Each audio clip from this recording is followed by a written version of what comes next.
c'est Badio. Keti Lumana, Aimé Monzou, Lady Makino, Vibration Schengen. Choc, choc, choc Batsu. Like Makengo, Mituka Ebele, la fleur d'hélice et l'arbre aux la parisienne.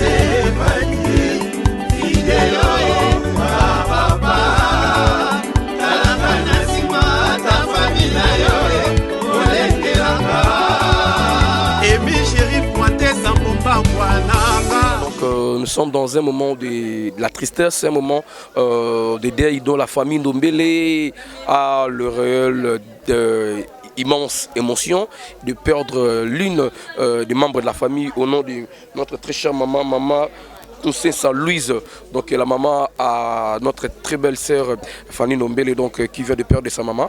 En tout cas, nous sommes ici à la résidence, comme vous l'observez avec moi.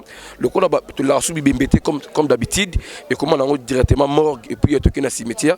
La famille essaie un peu de mettre ses catafalques, question de rendre le dernier hommage à notre très chère maman Kounsé Louise, qui n'est plus avec nous. Il y a cela plus ou moins une semaine passée depuis qu'elle est décédée. Mais moi, je m'en souviens, maman, très bien. Une fois, toujours quand on a cadre à couvrir ma tante, toujours la maman Kounsé Louise. D'ailleurs, c'était même prévu tout matin. Bismoro, tout petit cimetière. Aujourd'hui, là, elle aussi, elle est partie en tout cas tellement mal. J'ai toujours dit ça dans des moments pareils. Ce sont des moments, il y a mis tal face à toi-même. Tu te dis, voilà, qu'est-ce que j'en bénéficie, qu'est-ce que moi, je fais pour rester en vie. Par rapport à Baoba Koufi, peut-être maman Koufi, Nganayo, tout le qui Masumu, peut-être moi Koufi Nganayo, tout ça, ma bégo le cahier, mais Dieu a permis qu'il y a Kindi, au Tikali, c'est le moment maintenant de prendre conscience, de te regarder face à ta réalité, mets-toi devant un miroir, regarde-toi, dis-toi quelque chose qui voilà, est-ce qu'il y a un Tikali, je suis parfait par rapport à Moto Koufi, je ne crois même pas. Alors nous sommes ici à la résidence familiale, tout membre de la famille, bah mes capes réalité, Bissor Koufi la Kinini, Abela Kinini, et puis un petit témoignage de son vivant à Zagindengenini. Une fois encore de plus, nous présentons nos sincères condoléances à notre très chère sœur Ndombele, Nancy Ndombele qui vient de perdre sa maman. Une fois encore de plus aussi, nos sincères condoléances à Blaise Tsekalebogard de Stuttgart. Donc il est venu en vacances, malheureusement. Il dit ouais, il y a maman qui n'a eu awa, il ne peut plus. Donc tout est toujours ensemble. Nous sommes là, question de leur soutenir. Notre boss aussi, c'est pas de vidéo TV et la grande famille de la chaîne pas de vidéo TV présente ses sincères condoléances à la famille de l'Isre disparu. Donc on ne peut que dire ça. Nous allons essayer un peu de prendre des avis des gens. Ils vont dire témoignage à maman, et puis à Bela Kinini, parce qu'on ne sait pas, ça peut être une mort brisque comme ça. Alors, si cette morte est Isaac Liwamokom, il y a une longue maladie, mais une fois encore de plus, tout partager, même douleur, la famille, et Bungisi, maman, Nabiso, quand c'est ça, Louise. Tout ça, il y a membre de la famille, il y a maman Kounsé Louise ou Atikibiso, maman Bote. Bote papa. Maman Sila. Maman Sila, il y a une maman Koufi, besoin de relationner. Maman Koultourangaya. Maman Koultourangaya. Abelaki ou bien Louise Jundengeni? Abelaki. Abelaki Tamoulaï? Bon, Tamoulaï formateur. Abelaki. Abelaki maladie minute, mais la Liwaboy. Bon. Un dimanche, tu l'as dit, il vers 6h. Koko na ye n'importe na biso bengi biso masunda boya mbango boya to balisa mère azo côté le maté to yeboye to kuti si a subi des gens bilamba bon on le ba bien té en tout cas to que vraiment ça se passe tout les maman palpite to lui to ka même maman en Huilerie tout comme na Huilerie ben biso ça début à AVC nous traiter et de toucher me déranger biso makasi. Babi, ils ont primaire. AVC, ils ont primaire, c'est qu'on est humanité. Ils ont bon, ils appellent le début primaire et c'est là. Donc, tout le monde, tout le monde qui met à Obika. Tout le monde qui met à Koufa. Tout le monde qui met à Obika. Voilà, Liwanaye, ça te dit quoi? Parce qu'il y a eu d'abord moi, maman Koufi, maman Klouta Koufi, et au Kolobani, na membre de la famille, au Boutikali, bisous batouza bon moi, on peut se conseiller. Je passe ma casse pour te perdre ma coupe, 6 mois passés. Pas même une année mort. Pourquoi tu perds 2 personnes à la fois?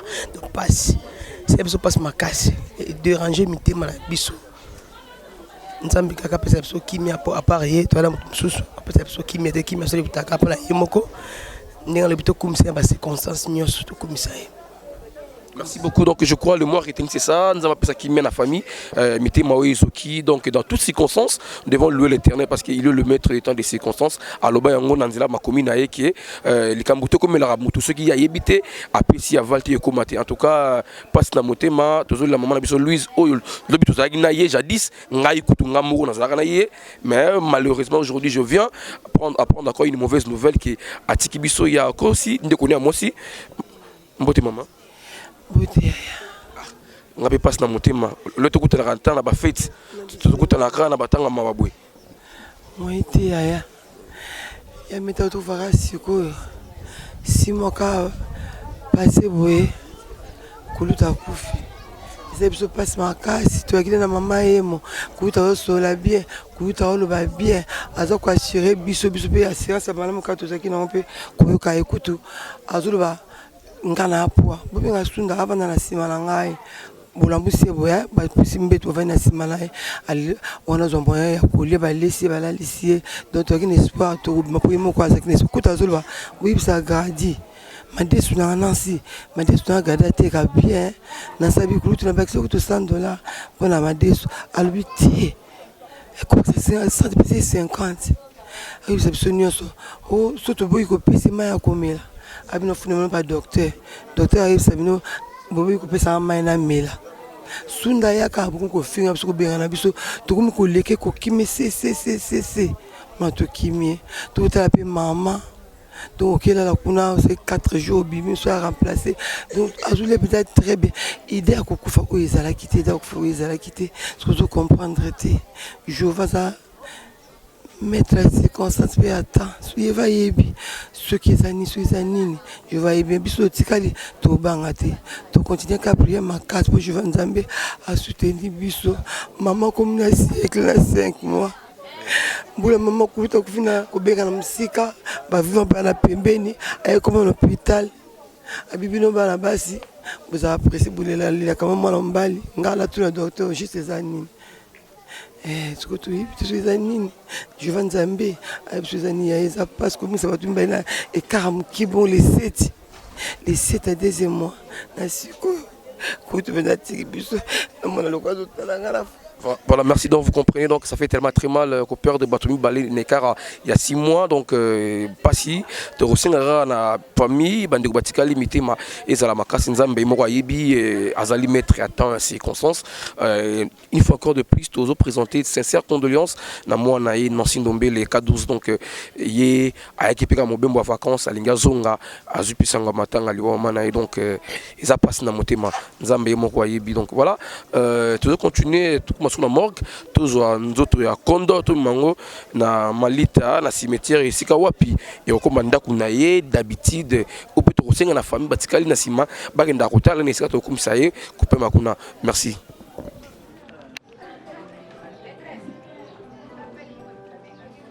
Oh kobota maizala ka esengo kasimo porototika ka bokili pona kozonga na maboko na tata ezala ka mituna beto zo kabiya na te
Charles Mombaya tokomona na bakanga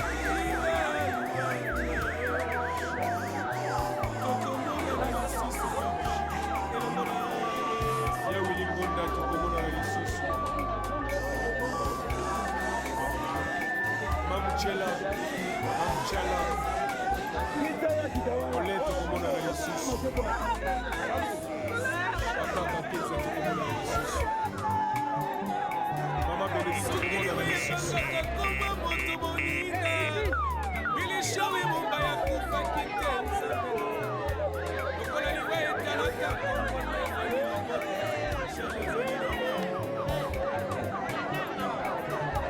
Okola liwa etalaka pete ya motote Liwa etalaka titrete Kombo ya motote Liwa etalaka motote ya motote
Malembe papa, malembe.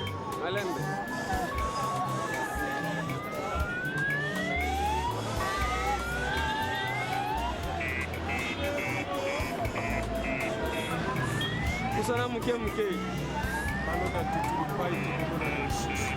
Malembe.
tauti siko kozwa nzoto ya mowei na morgue ya njili siko tozali awa na église ya baki ya ba salutiste armée du Sali na division Kin Est poste 1 ya njili place wapi il y a une messe de requiem qui est organisée à la mémoire de notre maman Louise Kumseka ou ya Tikibiso. En tout cas, une fois encore de plus, nous présentons nos sincères condoléances, surtout à Nancy Ndombele. Donc, Moutemezano, il y a Rozoka, Koufisi Mama, Ayaki ba séjourné na Kinshasa. Et puis, voilà, la Rozonga Naïboué, c'est maman Naïki Mama Koufé. Donc, que le cœur soit toujours fort. Nous avons appris ça qui nous a basé. Donc, nous sommes ici, na Katiwana, na Armée du Sali, place au roi, puis bah, ça là, une messe de requiem pour sa mémoire. Donc, parce que maman Zaki, salitiste, il y a un découpé à Armée du Sali. On va quitter, sans pour autant qu'il y ait une messe de requiem à sa mémoire.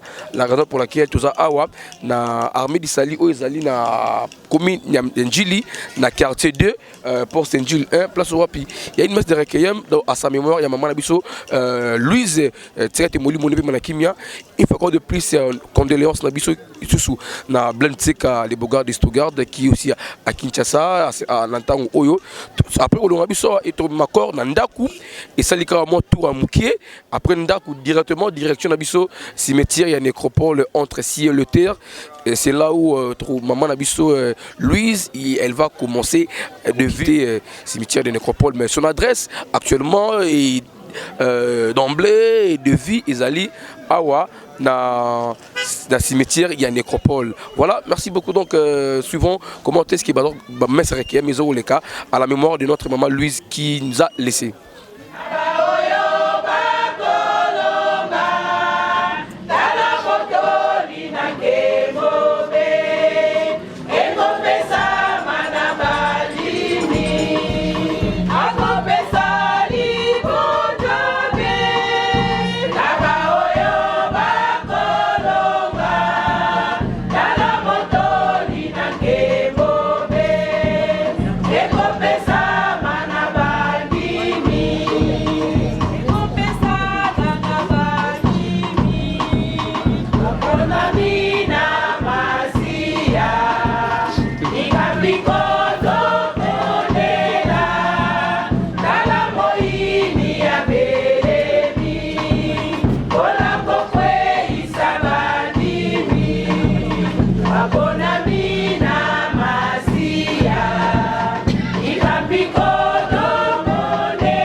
Programme na biso.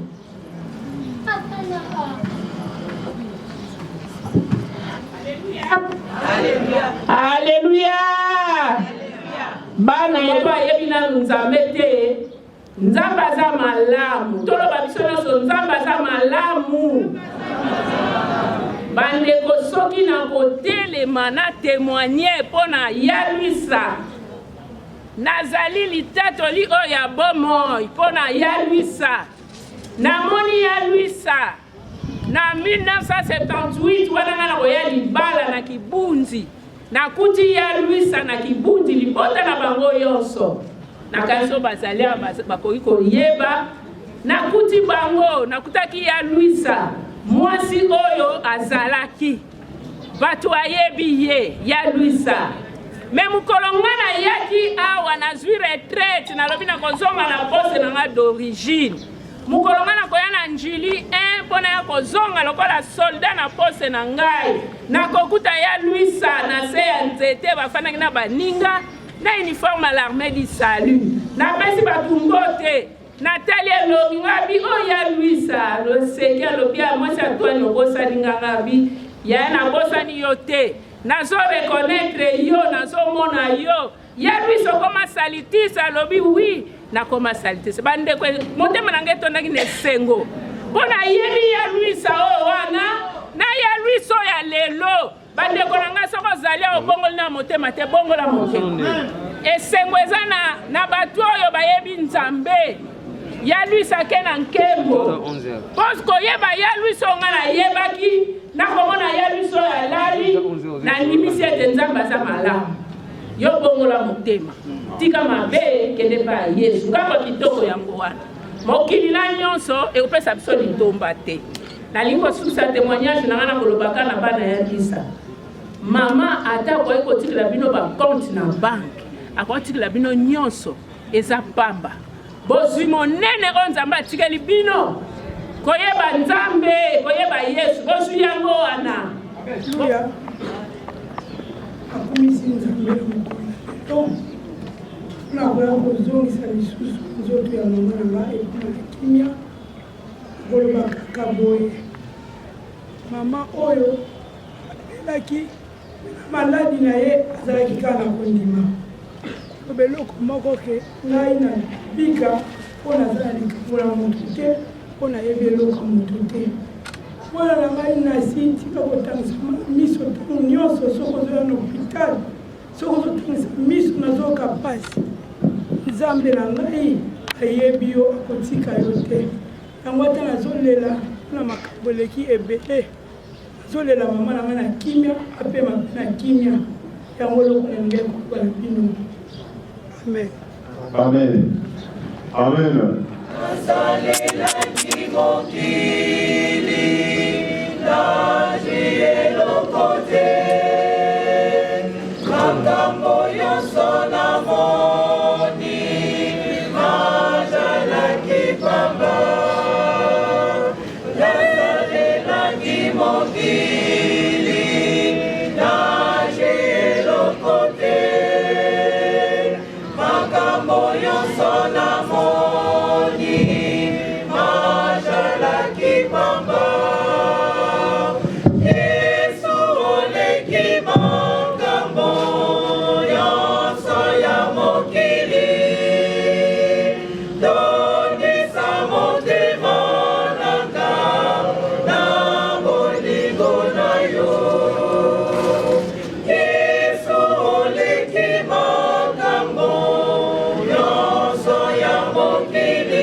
Notre très chère maman Koussessa, autrement dit Kouloutou, mère Balabala, la loi l'État pour citer ce nom. Elle est née à Kinshasa le 1er février 1942, originaire de Congo central dans le territoire de Madimba, district de Foudi-Malembe.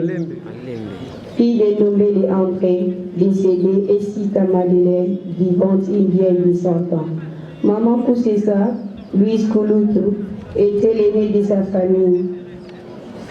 Les 10 enfants dont est décédés avant elle. Et à son tour, elle nous laisse 6 enfants dont 4 filles et des garçons parmi eux, 500 sur place, signe d'amour et d'affection. Comme elle prônait de son vivant, vous comprenez que elle peinait pour son vivant, vous comprenez que ce n'est pas par hasard.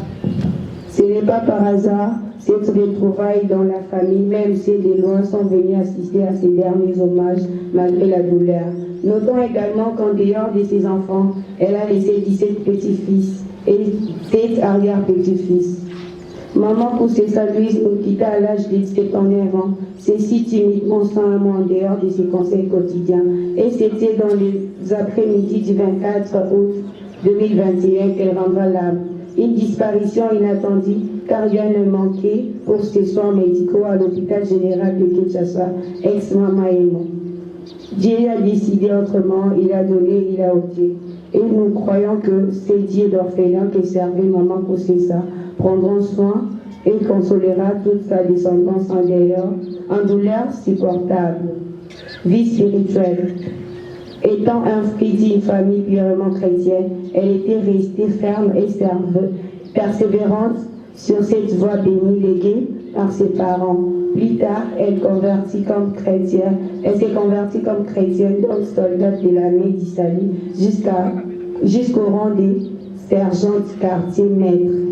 Chargée de la propriété et gardant certains biens de l'église, une tâche qu'elle assuma avec succès jusqu'à ce qu'elle sera retraitée de ses postes de quartier maître.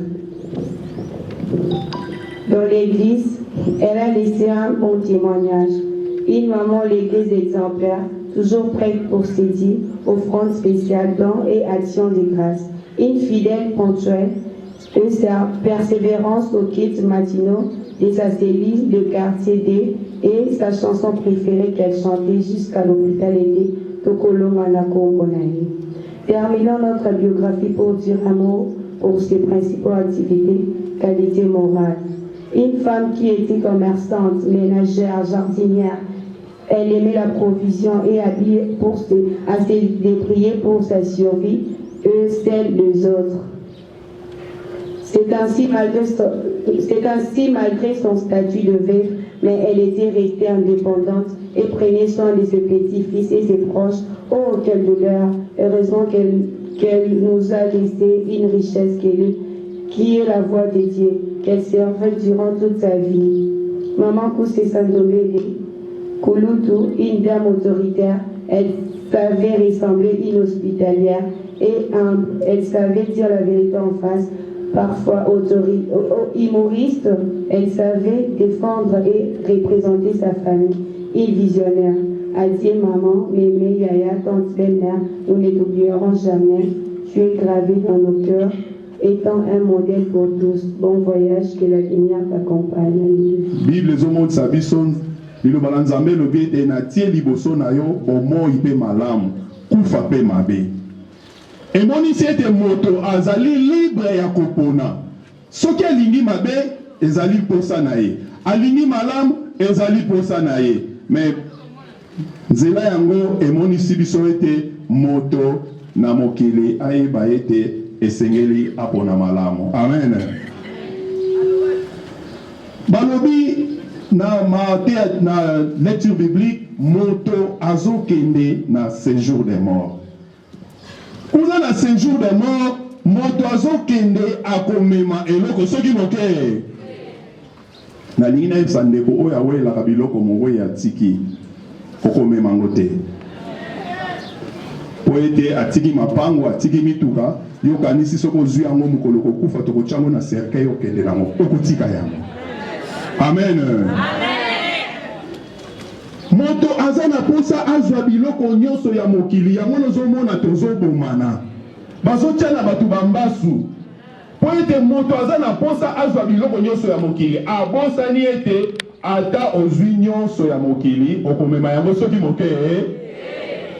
Eske Mobutu bakundaki ye na bavoiture po ete azalaki na nyonso alobaki oyo ekoya eya me ntango liwa eyaki Mobutu akendaki na eloko te. Il fallait bâtir ba diamant, ba or, ba millions de dollars akende nango me ekomaki oya mbongo batu bakomi kowelela maputa na yo biloko na yo batu bakowelela yango me nalingi koyebisa yo oyo eleki malamu bongola nini mote yamba Yesu Masia pambola bango na kokota to na kobima na kolala to na kolamuka na misala to na tangu na repo na nzoto kolongonu to na maladi nzambe bayebaka komona loboko na yo. Sauveur mosusu azali te Gardien Moussous Azalité, il n'y a que toi, Jésus, qui dit, je vous donne la vie, je vous donne ma vie. Na pesi bino bomol, na kopesa bino yanda goûter, mais je vous donne la vie en abondance. Oh Nzambe, pambola bango. Mama kei, kati yo tata Nzambe okei te. Sokope, bitumba ekoti koyela bango, mais Yahweh liloba na yo elobi ete je combattrai pour vous. Bune la bango, wele la bango, salisa bango. Bitumba ya satana te, bokweya na mutambu ya diable te. Men kolo Nzambe tata na biso, abatela bino, lelo, kino suka na molongo, azala Nzambe na bino, mobateli na bino, mobikisi na bino, lelo kino tango yonso, to lombi yango na kombo na Yesu. Mwana na Nzambe na bongo. Tolobi boye tokomi penza na suka, tolingi kopesa ba offrande pour aider les agriculteurs, mais tozo sala ngo nzelo.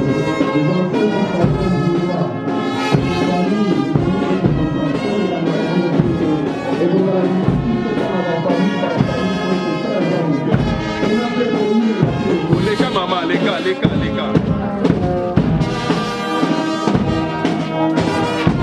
Les gens qui sont la tête, comprenez, s'il vous plaît.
remercier l'église et pas maman abandonné au Sangana. Na nyonso oyo bosali bokontribuaki uto sango yokanaki kino lelo et vous permettre utolobi na buto pe lelo ete quelque messe d'action de grâce et salama pe famille ndombele et remercier babokilo nyonso amis et connaissances oyo nyonso mami kabaki natina na sango la passe ko compatir et le mot la biso bongo topesi bino nyonso merci mpe tolobi boye tozotombola nzoto kokende nango na nécropole de oyo ya Kimpoko bongo église armée de sali bakotika na esika oyo bamie connaissance na babokilo ainsi que famille toza kozonga kuna na Kibunzi.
Les malheurs atteignent souvent les justes, mais l'Éternel l'en délivre toujours.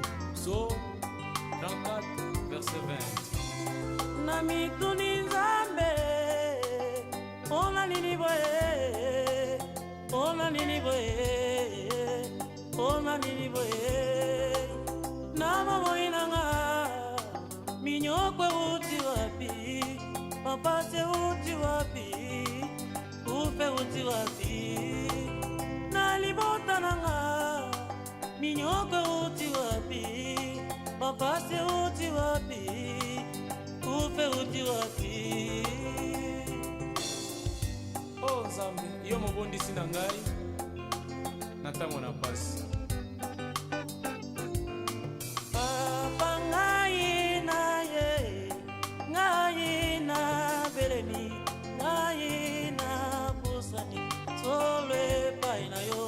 Voilà, donc nous sommes ici au cimetière de Nécropole, entre ciel et terre, extension Nécropole Academia.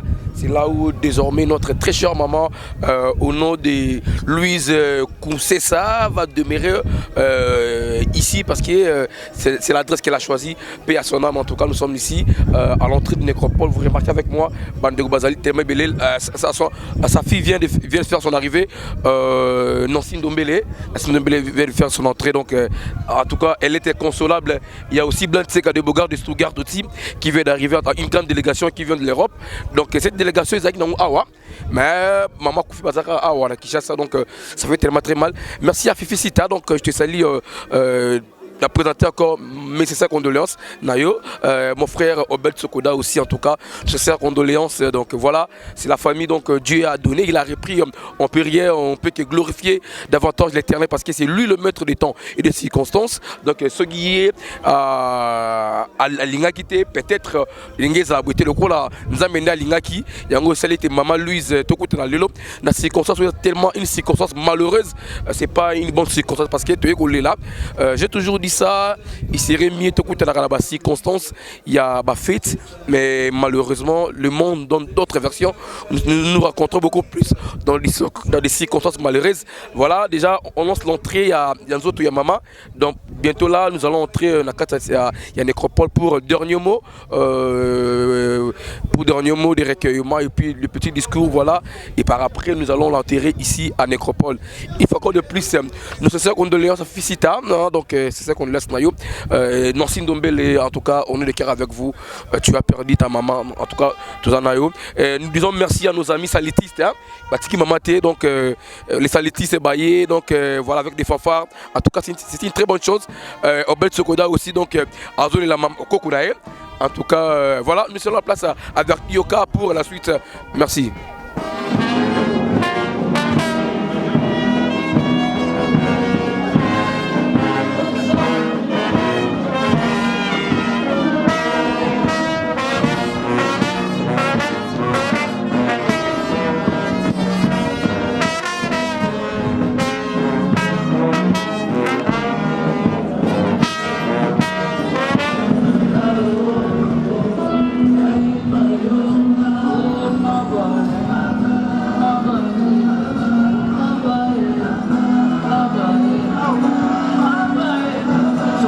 C'est là pour la toute dernière fois l'entrée de la dépouille mortelle de Madame Louise Kounsessa Ndombele.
postérité.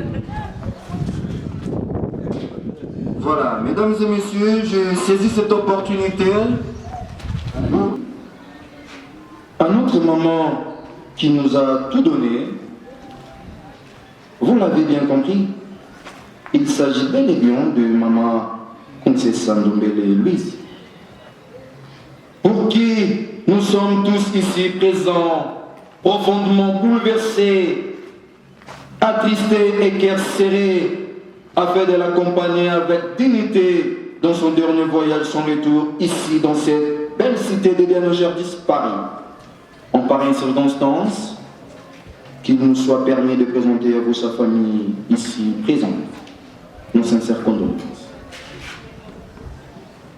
Venu au monde avec le souffle de vie, le dimanche 1er février 1942, ici à Kinshasa, tirant ainsi sa ligne parentale de Papa Ndombele et de Maman Sita. Originaire du secteur d'Elfi-Dimalele, territoire du Madimba, dans la magnifique et douce province côtière du Congo central, il a voilà partir ses jours dans la béatitude éternelle, pour un moment le paradis, rejoindre tous ceux qui l'ont précédé, au premier rang desquels son défunt mari. En nous quittant immobilement le mardi 24 août 2021, ici même, au terme d'un parcours de vie honorable de 79 ans, soit 79 ans, laissant derrière elle plusieurs enfants, petits-enfants et un arrière-petit-enfant, sans toutefois oublier ses proches, tous inquiets et angoissés à cause de cette disparition inattendue. Avec les reculs, l'on s'aperçoit que Maman Louise a connu une vie heureuse et simple, une vie avec ses hauts et ses bas, mais elle a su préserver sa foi et ses convictions chrétiennes durant toutes les épreuves de la vie. Fervente chrétienne, Maman Louise était une femme généreuse, disciplinée et ordonnée. Chers amis, nous vous invitons à saisir la portée de la sagesse africaine, telle illustrée par la tradition d'Inca du Soudan, sur une carte à l'église armée du Saguenay, dans la commune précédente, où elle était maman diaconesse. Désormais, c'est ici l'île par ailleurs. La nouvelle adresse de notre très chère maman Princesse Ndombele Louise est bel et bien située Métropole Academia, commune de Lancel. Et cela dans le quartier Grafias, à l'E6, au numéro 250 de la rue de la Béatitude. C'est ici et nulle par ailleurs, mesdames et messieurs, que vous reviendrez très souvent pour rendre visite à sa nouvelle adresse, sans attendre nécessairement le premier vote qui est journée officielle de... Chère famille, maintenant que maman Louise mérite la paix et le repos éternel, et que la séparation avec son corps physique s'impose à notre pouvoir, nous posons tout simplement Maman Louise, Princesse Ndakimboti. Je vous remercie.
esika oyo ya suka epai wapi alingi kokamata mobembo mosusu komona ntango oyo tolingi kosala cérémonie ya suka koloba ete nkolo tozali kotika nzoto ya mosali na yo na maboko na ye moto moko te ya mokili oyo akoki koya kosakana to koya kosimba nzoto oyo toyebi ete abimelaki na bilaka na yo tobondeli armée céleste kokampe tout autour na esika oyo tika ete nkolo yo olobi na biso ete ozali nzambe ya bomoi tika ete mosali na yo atiki bana les versets 1 à 5 yesu alobi nakei toyeba ete biso mama princesse apesi biso leson tokutaki na ye toyebaki moto nyonso akota kopitali te azimaka mais eloko na ye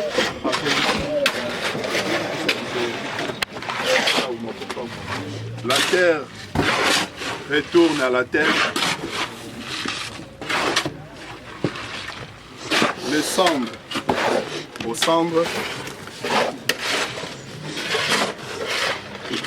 la poussière à la poussière. Aux éléments de l'assurance, de la résurrection et de la sagesse et de la miséricorde, l'Éternel notre Dieu. Dieu bénisse et console ceux qui sont dans le deuil. Amen.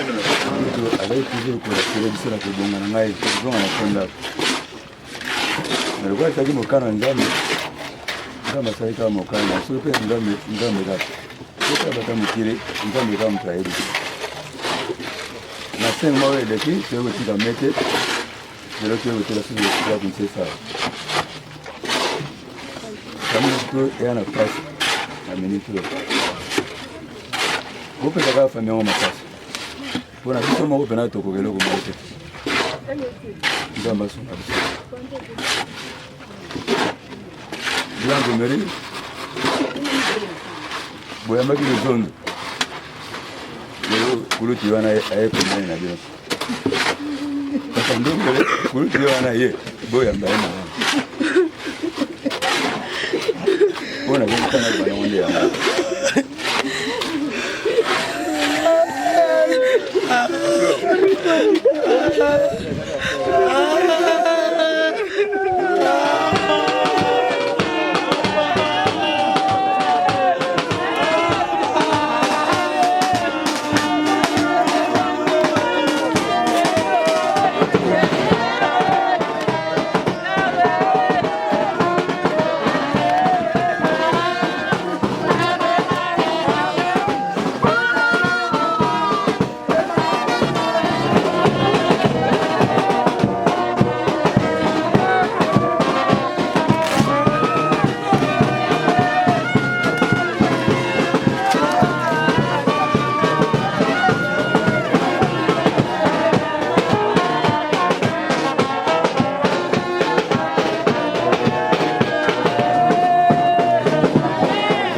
est de suivre l'enterrement de Maman Louise. En tout cas, le pasteur a dit de la poussière à la poussière, Dieu a voulu, Dieu a repris. En tout cas, on peut que rendre hommage à Dieu, on ne peut pas traiter les gens, dire que voilà, la mort, c'est parce qu'il y a eu quelqu'un, non, non. On peut que dire que non, voilà, c'est la volonté de Dieu. Dieu a permis à ce que notre Maman Louise puisse nous laisser. Désormais, l'adresse, c'est ici, dans le cimetière, il y a une nécropole académie entre ciel et terre. Donc, comme il y a eu le mot d'animation, que non, il faudrait venir la rendre visite de temps à autre. Tous la raté le 1er août, mais s'il y a des moments, venez la rendre vite parce que son adresse est ici. Tous allez dans l'un des membres de l'église salitiste. Ils vont donner un petit témoignage de maman. Papa Mbote. Ok, merci. Voilà. Maman Louise, Princesse Louise, maman moko popoto, maman moko ya bolingo. Ngai mutu na pesa ke matin nazaki lokola nano yo. To biso to benga ba conseiller recruteur. Wana koti na Ramedi Sali na teki na alalaki bakuri ya nino ya mateya ti to yiko pambola ye adhérent recrue soldat simane comme soldat. Aki maman ko molende gentil. Toujours gentil envers Batou. Vous avez ma bête en tout cas. Kosekisa. Moussa n'a pas eu ça au entretien, il y a salle de réunion, l'église. Et ça qui toko. Vous avez un problème. Voilà, Liwana hier, état que humain au Tikali, quelle est la leçon que vous tirez na kat? leso ezali ke tomi bon nasepelaka na nzembo ya bakatolike balobaka tomilengeleke mamu nzambe toyebi mokolo te wana mpenza donc ezali biso mpe tomibongisa parce lelo ezali mama kososa lobi kozala tour na ngai lobi kozala tour na ye ainsi de suite yango na kote koloba mpona témoignage. Merci beaucoup, donc vous avez compris que non, voilà, aujourd'hui c'est le tour de Maman Koussessa, demain ça peut être le tour de Clever Lissenga, pourquoi pas aussi, parce que nous sommes appelés être des passagers dans ce monde, mais ce que l'on doit retenir c'est quoi? Tomilenge, le faire du bien envers les autres, éviter de faire du mal parce que ça n'a pas de sens, en fin de compte on finira par mourir. Alors pourquoi qu'on haïr Ndekunayo, pourquoi qu'on s'amabe na froche nao, oyebi que note, lobby aux alliés local toujours pèlerin, na cimetière il y a une nécropole Academia, là où tu es kotika nzoto ya maman nabiso Koussessa Louise Ndombele. Désormais, son adresse est ici, dans la nécropole entre ciel et terre. Nous présentons une fois de plus nos sincères condoléances à sa fille Nassine Ndombele. Donc, on est de cœur avec vous. Pourquoi pas aussi à Fifi Sita. Donc, nos sincères condoléances à Bleu Tseka de Bogard de Stuttgart. Nos sincères condoléances à toute la famille Ndombele. Nous vous présentons nos sincères condoléances à mon jeune frère. Qui est ici avec nous en tout cas. Il faut encore de plus, nous vous présentons nos sincères condoléances. Dieu il avait donné maman. Maman a existé pendant 79 ans. C'est à nous maintenant de se poser des questions. Jeunes que nous sommes, est-ce que je vais atteindre cet âge? Est-ce que n'a 30 ans, n'a 20 ans? Parce que nous le voyons aujourd'hui, les jeunes meurent tellement trop vite. Alors la raison pour laquelle, étant jeune, on doit se poser des questions concernant l'UA. Maman Sali 79 ans. On peut dire accueilli très tôt. Pourquoi? Parce que tu as une pousse à ça au-delà même. Mais on peut dire aussi merci parce que 79 ans aussi pour l'atteindre. C'est pas facile. Il faut vivre la sous-grâce Yanzambe. Donc nous allons à un cimetière en nécropole entre ciel et terre. Et puis désormais notre très chère regrettée maman Koussessa Louise Ndombele. Désormais on a un capitaine, il y a salitiste. Il va nous donner un petit témoignage par rapport à maman. Mbote papa. Mbote. Maman Nabiso Louise Ndombele Koussessa Atiki Biso. Atambola Guinée na bonzambe na ina kati église. Bon, maman Koussessa Louise azalaki diaconesse na biso. Atambolaki malamu penza pona kopesa toli na babilenge pe ba maman.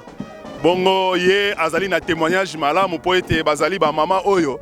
Bango ete basimba ki lingomba na biso ya armée d'Israël ya poste ya Njili 1. Alors bango bazali ba moko ba oyo yo basali ete paroisse wana ekola pe etongama na modèle oyo. Donc ezali na biso mwa pasi mingi ko perdre maman ya Motindo Boye pona ba génération oyo ezali koya toyebi te soki banani bakoki kozwa relève na esika na bango. Bazalaki fier na lingomba na bango. Bamipesaki corps et âme yango pe bazalaki kolakisa bana na ye pe bakoko na ye nzela na Nzambe. Parmi bakoko na ye mingi baza ba fanfariste bazobeta na fanfare. Bongo pona biso tozali kotonda Nzambe po ete misala na ye yango emonisi ebele na bato pe lingomba ezali sima pona ko soutenir libota. Yango la tozali kotonda Nzambe pe azali un témoignage malamu. Voilà, siko libota etikali na passe na motema et tant que mosali na Nzambe, quel message repesa libota pona ko réconforter bango davantage? Bon, message na repesa na libota ete bon moi ina biso eza na maboko ya Nzambe. Nzela mama alandi nzela pe bango balanda. Po ete soki balandi nzela na Nzambe ata kotoko kufa. Oui, c'est vrai nzoto ekufi kasi molimo ekufaka te. Po ete molimo na ye ekei na kimia epai na Nzambe. Alors leko na kosenga na libota babanga te. Mama kei bazangi mama kasi bazangi Yesu te. Yesu azali akobatela bango wana bango bamipesi epai na ye. Conseil na kopesa na libota yango wana. Merci beaucoup capitaine. Kombo pardon. Kombo na ngai capitaine Freddy Bidoda nazali pasteur na armée d'Israël na poste ya Njili 1. Merci. Voilà, donc vous avez compris le message que non, famille, vous devez suivre le chemin à maman pour que bisope na sima to kundama na ba honneur boye et puis sous basali na Nzambe ba accompagner maman. En tout cas, c'est triste, voilà, nous pleurons notre maman Koussessa, ben que cela ne tient, on peut que dire ça. Dieu a donné, il a repris. Nous sommes nani pour notre télémilaliwa ce qui nous a embêté.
Les malheurs atteignent souvent les gistes, mais l'éternel.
Utikila, mama utikila isi upa.